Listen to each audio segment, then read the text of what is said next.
మామూలుగా ఏ రాష్ట్రమైనా కూడా ఎన్బిసి అంటారు, అంటే నెట్ బారోయింగ్ సీలింగ్. ఏ రాష్ట్రమైనా కూడా net borrowing ceiling which is stipulated by central government, ఎన్బిసికి లోబడి అప్పులు తీసుకోవాలి. కానీ చంద్రబాబు నాయుడు గారు ప్రతిసారి ఈ చట్టాన్ని, ప్రతిసారి ఈ ఎన్బిసిని, నెట్ బారోయింగ్ సీలింగ్ని ప్రతిసారి కూడా ఈ మనిషి ఉల్లంఘిస్తూనే ఉన్నాడు. ఒకవైపున ఉల్లంఘిస్తాడు, మరోవైపున బిల్డప్ మాత్రం ఇస్తాడు. తాను గొప్ప పరిపాలనా దక్షుడుగా ఒక పెద్ద బిల్డప్ మాత్రం ఇస్తాడు.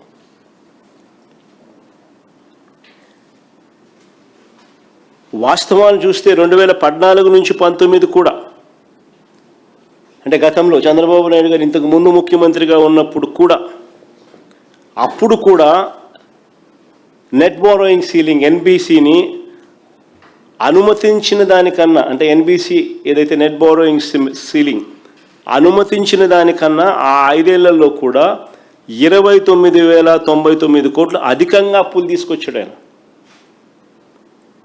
అదే మా హయాంలో 2019 నుంచి 24 మా హయాంలో చూస్తే 2 ఏళ్ల పాటు మా కోవిడ్ ఉన్నా కూడా,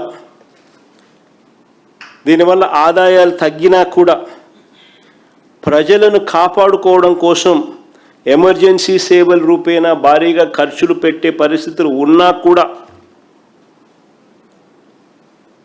ఇవన్నీ ఉన్నా కూడా, ఇచ్చిన హామీలన్నీ కూడా నెరవేరుస్తూ అమలు చేసిన అయినా కూడా మేము నెట్ బారోయింగ్ సీలింగ్ ఎన్బిసి పరిమితికి కన్నా 12,708 కోట్లు తక్కువగానే అప్పులు చేశాం. మా 5 ఏళ్ల ట్రాక్ రికార్డ్. చంద్రబాబు నాయుడు గారు అధికారంలోకి రాగానే మళ్ళీ సీన్ రివర్స్. ఫిజికల్ డిసిప్లిన్ అనేది గాలికి ఎగిరిపోయింది, మళ్ళీ సీన్ రివర్స్. తాను అధికారంలోకి వచ్చిన తొలి ఏడాది 2024-25లో నెట్ బారోయింగ్ సీలింగ్ అంటే పరిమితికి మించి ఏకంగా 17,953 కోట్లు అధికంగా అప్పులు తీసుకొచ్చారు ఎన్బిసి సీలింగ్ కన్నా. కింద కనపడతాయి చూడండి.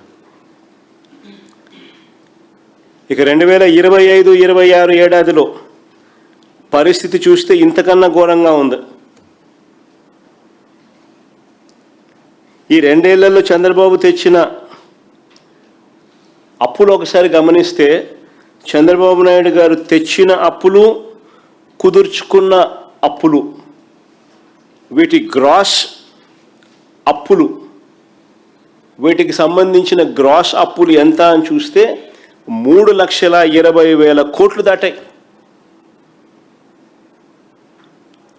3,20,000 కోట్లు దాటాయి ఇప్పటికే. మా 5 ఏళ్ల పీరియడ్లో కూడా మేము తీసుకొచ్చిన అప్పులు 3,31,000 కోట్లు అయితే, ఈయన తీసుకొచ్చిన అప్పులు, ఈయన కాంట్రాక్టెడ్ అప్పులు గ్రాస్గా చూస్తే 3,20,000 కోట్లు దాటాయి. ఇదిగోండి ఏమేమి కార్పొరేషన్ నుంచి ఎంతెంత అప్పులు తాను కాంట్రాక్ట్ చేసినాడు, ఎంతెంత అప్పులు దాన్ని తీసుకొచ్చినాడు, అన్నీ కూడా టేబుల్లో పొందుపరచడం జరిగింది. వీటికి అన్నిటికీ కూడా జీవోలు కూడా ఉన్నాయి.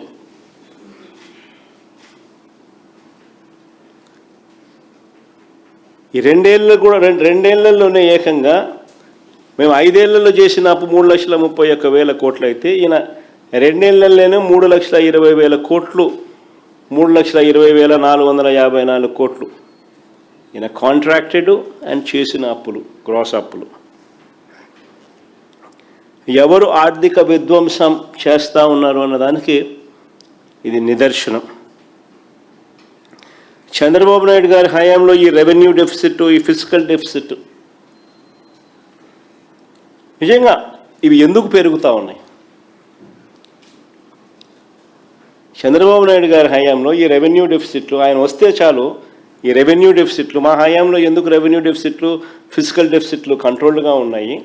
ఎందుకు చంద్రబాబు నాయుడు గారు వస్తూనే రెవెన్యూ డెఫిసిట్లు, ఫిజికల్ డెఫిసిట్లు ఎందుకు పెరుగుతూ ఉన్నాయి? ఫిజికల్ డెఫిసిట్ అంటే అప్పు. ఎందుకు పెరుగుతూ ఉన్నాయి? రెవెన్యూ డెఫిసిట్ అంటే రాష్ట్రానికి వచ్చే రెవెన్యూ మైనస్ రాష్ట్రానికి వచ్చే రెవెన్యూ ఎక్స్పెండిచర్, ఇది రెవెన్యూ డెఫిసిట్.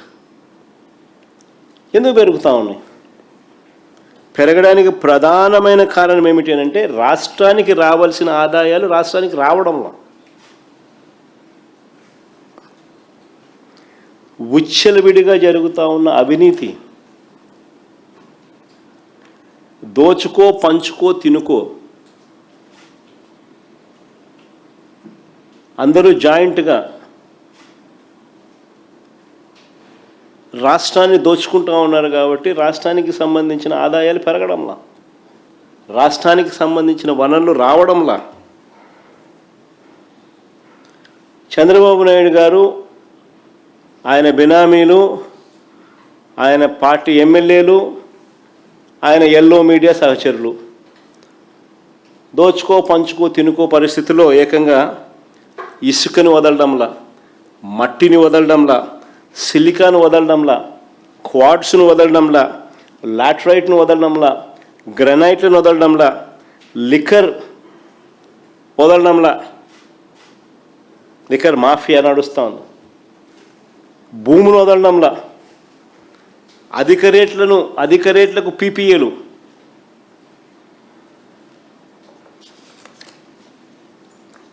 మొత్తం అన్నింటా కూడా దోపిడీయే. ఇక ప్రభుత్వానికి ఆదాయాలు ఎలా వస్తాయి?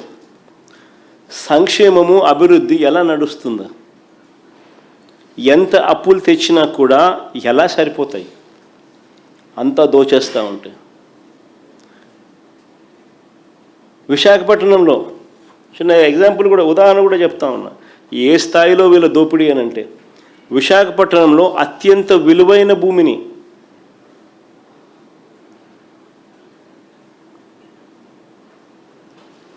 $54 ఎకరాలు 5,000 కోట్లు విలువ చేసే భూమి ఏకంగా చంద్రబాబు నాయుడు గారు ఏకంగా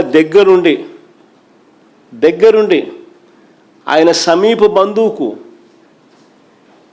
కట్టబెట్టే కార్యక్రమం చేస్తే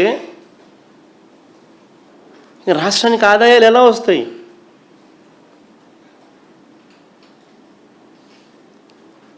ఆశ్చర్యం కలిగించే విషయం.